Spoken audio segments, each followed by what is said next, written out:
Hello students, आज की video में हम डिस्कस करने वाले हैं एमसीक्यूज।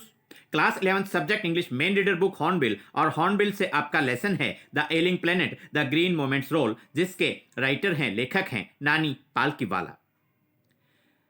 ये जो लेसन है इसके एमसीक्यूज की वॉल्यूम 1 है। वॉल्यूम 2 जल्द ही आपको अपने channel, YouTube channel just fun with English with Ashok Kumar and Sujata पर मिल जाएगी।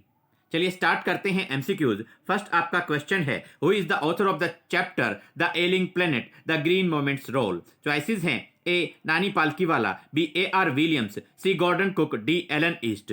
आपसे पूछा गया द एलिंग प्लेनेट जो लेसन है इसके राइटर कौन है। करेक्ट आपका आंसर है ए नानी पालकीवाला।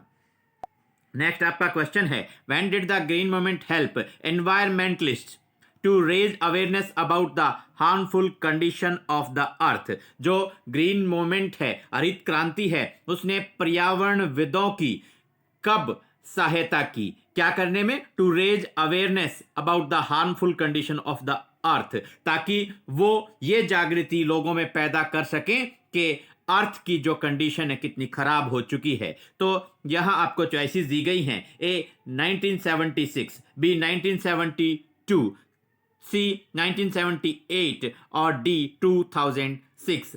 आपका करेक्ट आंसर होगा बी 1972। ये आपका करेक्ट आंसर यहां होगा।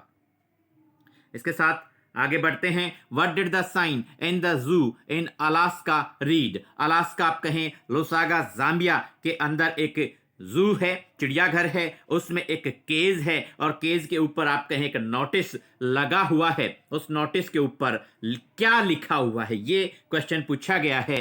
चॉइसेस हैं A tiger, B cat, C lion और डी है the world's most dangerous animal. The world's most dangerous animal, ये एक केज के ऊपर नोटिस लगा के लिखा हुआ है, और उस केज के अंदर कुछ भी नहीं है, कुछ भी नहीं है, केवल उसके अंदर मिरर है। जो भी उसको देखता है, उस मिरर को देखता है, उस केज के अंदर झांक कर देखता है, उस मिरर में उसी पर्सन को, उसी व्यक्ति को अपनी ही छवि नजर आती है। तो इसका अर्थ क्या हुआ कि जो ह्यूमन बीइंग्स आप कहें या जो मैन आप कहें, मनुष्य, वो ही वर्ल्ड का सबसे डेंजरस एनिमल है, वर्ल्ड का सबसे खतरनाक प्राणी है। तो यहां चॉइसेस की बात की जाए तो D choice, the world's most dangerous animal, ये केज के ऊपर नोटिस लगा के लिखा हुआ है लोसागा जाम्बिया में। What is the best contraceptive for over population. जो अत्यधिक जनसंख्या बढ़ रही है उसके लिए सबसे अच्छा कंट्रासेप्टिव क्या है, प्रतिरोधक क्या है, रोकथाम के लिए सबसे अच्छा उपाय क्या है। चॉइसेस हैं A education, B humanity, C development, D none. आपका करेक्ट आंसर होगा सी डेवलपमेंट, उन्नति। ओवर पॉपुलेशन के लिए सबसे बेस्ट कंट्रासेप्टिव है। At what rate are the forest in India depleting. यानी कि भारत के अंदर से जो वन है, जंगल हैं, वो किस रफ्तार से लुप्त हो रहे हैं। चॉइसेस हैं A at the rate of 3.7 million acres a year, B at the rate of 5 million acres a year, C both, D none. आपका करेक्ट आंसर होगा A at the rate of 3.7 million acres a year. एक साल में 3.7 million एकड़ भूमि पे से जो one है वो गायब हो जाते हैं। What is the transcending concern. Concern का मतलब होगा चिंता, और ट्रांसेंडिंग का मतलब लगातार बढ़ता हुआ। सबसे लगातार बढ़ती हुई जो चिंता है उसका विषय क्या है। चॉइसेस हैं ए ग्लोबल वार्मिंग, ये भी एक चिंता का विषय है, लेकिन यहां आप देखें B lack of water, C rain, और डी आपका होगा the survival of the planet. ये जो लेसन है आपका the ailing planet, the ailing planet के अंदर सबसे पहले बतलाया गया है कि जो ह्यूमन बीइंग्स हैं, जो मैन हैं, मनुष्य हैं, सबसे पहले उनके सर्वाइवल को खतरा हुआ, और अब ऐसे हालात पैदा हो गए हैं कि जिस प्लेनेट के ऊपर, जिस ग्रह के ऊपर, जिस धरती के ऊपर मनुष्य रह रहा है, आज उसके ही सर्वाइवल को, आज कहें उसके ही सर्वाइवल को खतरा, उसकी ही एग्जिस्टेंस को खतरा पैदा हो गया है। करेक्ट आपका आंसर होगा the survival of the planet. Next आपका क्वेश्चन यहां आता है, देखिए, when did the green movement start. Green movement, हरित क्रांति कब शुरू हुई। चॉइसेस हैं A 12 years ago, B 37 years ago, C nearly 25 years ago, D 45 years ago. तो आपका करेक्ट आंसर होगा बी 37 ईयर्स अगो। ये जब चैप्टर लिखा गया, लेसन लिखा गया, तब की बात है, उसके अकॉर्डिंग हमारी ये चॉइस करेक्ट रहेगी। 37 ईयर्स अगो, 37 साल पहले। ग्रासलैंड्स आर चेंजिंग इनटू, जो हरे भरे घास के मैदान हैं वो किस में बदल रहे हैं, किस में परिवर्तित हो रहे हैं? आपका करेक्ट आंसर होगा ए बैरन वेस्टलैंड, बी एश, सी डेजर्ट्स, डी नन। करेक्ट आपका आंसर होगा ए बैरन वेस्टलैंड, यानी कि बंजर भूमि के अंदर ग्रासलैंड्स चेंज हो रहे हैं, बदल रहे हैं। अब देखिए थोड़े से और क्वेश्चंस हैं, मन लगाकर आप लर्न कीजिए, पढ़िए, समझिए। आपके एग्जाम्स बिल्कुल सिर पर हैं। अच्छे से आपको किसी तरीके से आपको कहें कोई आपको बर्डन अपने माइंड पर नहीं रखना, बस आप ये मान के चलें कि हमें पढ़ना है, अच्छे से तैयारी करनी है, और आप ये जो एमसीक्यूज हैं इनको आप अच्छे से लर्न करें, रिवाइज करें। पेपर में आपको किसी तरह की कोई भी दिक्कत नहीं आएगी, क्योंकि सभी लेसन्स और सभी पोएम्स के एमसीक्यूज की वीडियोस आपको अपने channel just fun with English with Ashok Kumar and Sujata पर मिल जाएंगी। सभी के सभी की वीडियो जो है ऑलरेडी अपलोडेड हैं। Which is a good natural manure, खाद, सबसे अच्छी प्राकृतिक खाद कौन सी है? A wood, B dung, C sticks, D all of the above. Correct आपका आंसर होगा बी डंग, यानी कि आप कहें गोबर की जो खाद है, गोबर की जो खाद है वो सबसे अच्छी मैन्योर है, सबसे अच्छी खाद है। अब देखिए, where was the message the world's most dangerous animal written in the zoo. तो ये संदेश कहां लिखा हुआ था? संसार का सबसे खतरनाक प्राणी, ये संदेश कहां लिखा हुआ था? चॉइसेस हैं A mirror, B wall, C door, D board.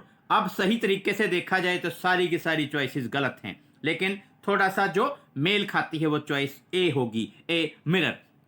सच्चाई क्या है? लोसागा जाम्बिया के अंदर जो जू है, जू के अंदर एक केज है, और उस केज के ऊपर नोटिस आप कहें लगाया हुआ है, वहां ये लाइन लिखी हुई है, the world's most dangerous animal. तो आप ध्यान से ये क्वेश्चन का आंसर देंगे। नेक्स्ट आपसे पूछा गया, what are the 4 principal biological systems that form the foundation of the global economic system. जो वैश्विक आर्थिक प्रणाली है उसका आधार बनने वाले मुख्य रूप से 4 जैविक प्रणालियां, बायोलॉजिकल सिस्टम्स कौन कौन से हैं? आप देखिए यहां, A water and air, B fisheries and grassland, C both, D आपका करेक्ट आंसर होगा फिशरीज मत्स्य पालन, ग्रासलैंड्स हरे भरे घास के मैदान, फॉरेस्ट वन, और क्रॉपलैंड्स कृषि योग्य भूमि। ये आपके 4 आप कहें प्रिंसिपल बायोलॉजिकल सिस्टम्स हैं। Fisheries, grasslands, forest and croplands, ये आपके करेक्ट आंसर होगा। What is one of the reasons for the exploitation? Exploitation means शोषण ऑफ द एनवायरमेंट। जो पर्यावरण है उसके शोषण का कारण क्या है? चॉइसेस हैं A increase in population, B due to species, C minerals, D global warming. Correct आपका आंसर होगा A increase in population. Over population जो है, जनसंख्या में अत्यधिक जो वृद्धि है, वो कारण है एनवायरमेंट के एक्सप्लॉयटेशन का, एनवायरमेंट की बर्बादी का। अब यहां आप देखिए, which article of the constitution of India provides that the state shall endeavor to protect and improve the environment and to safeguard the forest and wildlife of the country। तो भारतीय संविधान का आप कहें कौन सा आर्टिकल है जो ये कहता है कि ये राज्य की ही जिम्मेदारी है कि वो सेफ गार्ड करे, सुरक्षित रखे अपने फॉरेस्ट को, वाइल्ड लाइफ को, और अपने इन्वायरमेंट को इम्प्रूव करे और अपने एनवायरनमेंट को प्रोटेक्ट करे। ये जिम्मेदारी बनती है। ये किसकी जिम्मेदारी बनती है? स्टेट की, राज्य की जिम्मेदारी बनती है। भारतीय संविधान का कौन सा आर्टिकल ये बात कहता है? चॉइसेस दी गई हैं, article 52, B article 16, C article 48A, D all of the above. Correct आपका आंसर होगा सी आर्टिकल 48A। अब बात आती है, where was the first nationwide green party founded? तो सबसे पहली जो ग्रीन पार्टी है, हरित पार्टी है, राष्ट्रीय स्तर पर, अंतर्राष्ट्रीय स्तर पर आप बात करें, किस आप कहें किस देश के अंदर स्थापित की गई थी, बनाई गई थी? चॉइसेस आती हैं ए न्यूजीलैंड, बी चाइना, सी रसिया, डी यूएसए। तो आपका करेक्ट आंसर होगा ए न्यूजीलैंड। तो न्यूजीलैंड के अंदर सबसे पहले ग्रीन पार्टी की स्थापना की गई थी। लास्ट आपका क्वेश्चन है इस वीडियो के लिए। Scientist have catalogued about blank living species with which Mankind shares the earth.